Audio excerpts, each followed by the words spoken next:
Hello students, आज हम करेंगे हमारे पहली कविता है जो उसके आगे के प्रश्न उत्तर करेंगे। देखिए हमारा 8वां प्रश्न है, प्रस्तुत पदों के आधार पर गोपियों का योग साधना के प्रति दृष्टिकोण स्पष्ट करिए। ठीक है, प्रस्तुत पद में जो हमारी कविता है उसके आधार पर पूछा है कि गोपियों के लिए जो उद्धव जी योग साधना का संदेश लेकर आते हैं वो संदेश गोपियों के लिए किस किस समान है और उसके प्रति जो है वो गोपियों का उनका नज़रिया क्या है उस योग साधना के प्रति। देखिए क्या है कि प्रस्तुत पदों में योग साधना के ज्ञान को निरर्थक बताया गया है कि गोपियों के अनुसार क्या है, जो योग साधना है वो क्या है, निरर्थक है, उनके लिए किसी काम की भी नहीं है। यह ज्ञान गोपियों के अनुसार अव्यवहारिक और अनुपयुक्त है। उनके अनुसार यह ज्ञान उनके लिए कड़वी ककड़ी के समान है। गोपियों के अनुसार योग संदेश एक बीमारी है। यह एक ऐसी बीमारी है जिसके बारे में उन्होंने पहले न कभी सुना था, न देखा था और न ही कभी महसूस किया था। उनके अनुसार कृष्ण के प्रति एकाग्र भाव से भक्ति करने वालों को योग की ज़रूरत नहीं होती है। देखिए क्या कहती हैं, प्रस्तुत पदों में यानी प्रस्तुत जो कविता है उसमें गोपियों ने कहा है कि जो योग साधना का जो संदेश है, जो उनके लिए ज्ञान है वो बिल्कुल निरर्थक बताया है, उनके लिए भी किसी भी काम का नहीं है और उनके लिए यह जो योग संदेश है यह अव्यवहारिक और अनुपयुक्त है, उनके लिए कोई उपयोगी नहीं है ये। तो ये कहते हैं कि गोपियों के लिए, गोपियाँ कहती है कि यह योग संदेश तो हमारे लिए कड़वी ककड़ी के समान है। इस योग संदेश को सुनने के बाद तो हमें ऐसा लगता है कि जैसे हमने कोई कड़वी ककड़ी खा ली हो। और गोपियों के अनुसार योग संदेश एक बीमारी है। वह एक ऐसी बीमारी है जिस बीमारी के बारे में उन्होंने न तो कभी सुना था, न ही कभी देखा था और न ही उन्हें कभी महसूस किया था। उनके कहते हैं कि जिनका मन जो श्री कृष्ण की भक्ति में लगा रहता है उन लोगों को क्या है, योग करने की ज़रूरत नहीं होती, अर्थात उनको योग साधना की आवश्यकता नहीं होती। ये योग साधना तो उन लोगों के लिए है जिनका मन चंचल है और जिनका मन किसी की भक्ति में नहीं लगता है।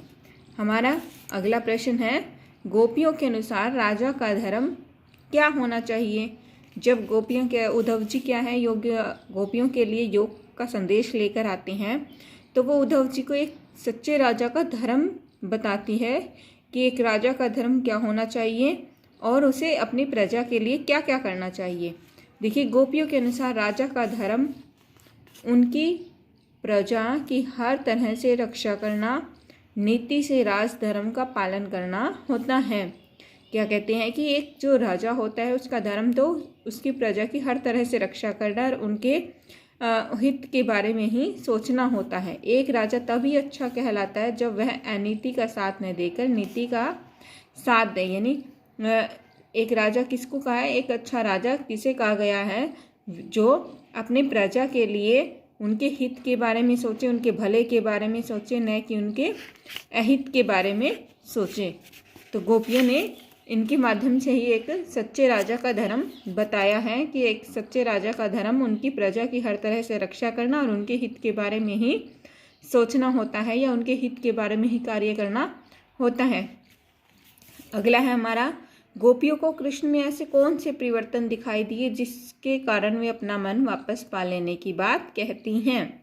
देखिए पहले जो पद थे हमारे उसमें कहा गया है कि जो गोपियाँ जो है वो श्री कृष्ण के प्रेम के प्रति आसक्त हैं और उन्हीं की भक्ति में अपने मन को लगाए रखती हैं। लेकिन जब पद होते हैं वो लास्ट तक आते हैं तो वो कहती है कि हमें तो हमारा मन वापस चाहिए। ऐसे कौन कौन से परिवर्तन हुए थे, ऐसे श्री कृष्ण में उन्हें कौन कौन से बदलाव दिखाई दिए थे जिसके कारण से क्या है, गोपियाँ श्री कृष्ण से अपना मन वापस पा लेने की बात कहती हैं। क्योंकि क्या है, गोपियों को लगता है कि कृष्ण ने अब राजनीति सीख ली है, उनकी बुद्धि पहले से भी अधिक चतुर हो गई है। पहले वे प्रेम का बदला प्रेम से चुकाते थे, परंतु अब प्रेम की मर्यादा भूलकर योग का संदेश देने लगे हैं। कृष्ण पहले दूसरों के कल्याण के लिए समर्पित रहते थे, परंतु अब अपना भला ही देख रहे हैं।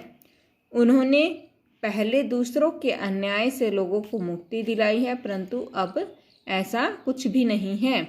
श्री कृष्ण ने स्वयं आने की बजाय उद्धव जी को योग के संदेश के साथ भेज दिया है। इससे गोपियों के मन को अत्यधिक दुख हुआ है। इसीलिए गोपियाँ श्री कृष्ण से अपना मन वापस पा लेने की बात कहती हैं। देखिए क्या कहती हैं, जब उद्धव जी क्या है गोपियों के लिए योग का संदेश लेकर आते हैं, तो गोपियाँ आपस में बात करते हुए कहती है कि श्री कृष्ण ने तो अब राजनीति सीख ली है। उन्हें अब ये पता चल गया है कि उन्हें क्या करना चाहिए और क्या नहीं। वो राजनीति में पूरी तरह से परिपूर्ण हो गई हैं।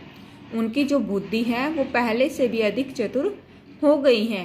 पहले वे क्या करते थे, किसी के प्रेम का बदला वो सिर्फ प्रेम से ही चुकाते थे, लेकिन अब क्या है, ऐसा कुछ भी नहीं है। और पहले जो श्री कृष्ण थे वो दूसरों के कल्याण के लिए समर्पित रहते थे, परंतु अब अपना भला ही देख रहे हैं। उन्होंने पहले दूसरों के अन्याय से लोगों को मुक्ति दिलाई थी, परंतु अब ऐसा कुछ भी नहीं है। और श्री कृष्ण जो है मथुरा जाने से पहले गोपियों को कह कर गए थे कि वो वापस जरूर आएंगे, लेकिन उन्हें क्या है, खुद न आकर उद्धव जी के हाथों उनके लिए योग का संदेश भेज दिया है। और क्या हुआ, इससे क्या है, गोपियों के मन को बहुत ज़्यादा दुख हुआ है और इसीलिए वो क्या है, श्री कृष्ण से अपना मन वापस पा लेने की बात कहती हैं। ये थे हमारे कविता 1 के 10 प्रश्न उत्तर ही करेंगे हम। जो मैंने करवाए हैं वही आप करेंगे, बाकी इतने इम्पोर्टेंस नहीं है। और बाकी जब हमारे स्कूल लगेंगे तब हम कर लेंगे। आज के लिए हमारा वर्क इतना ही है, ठीक है।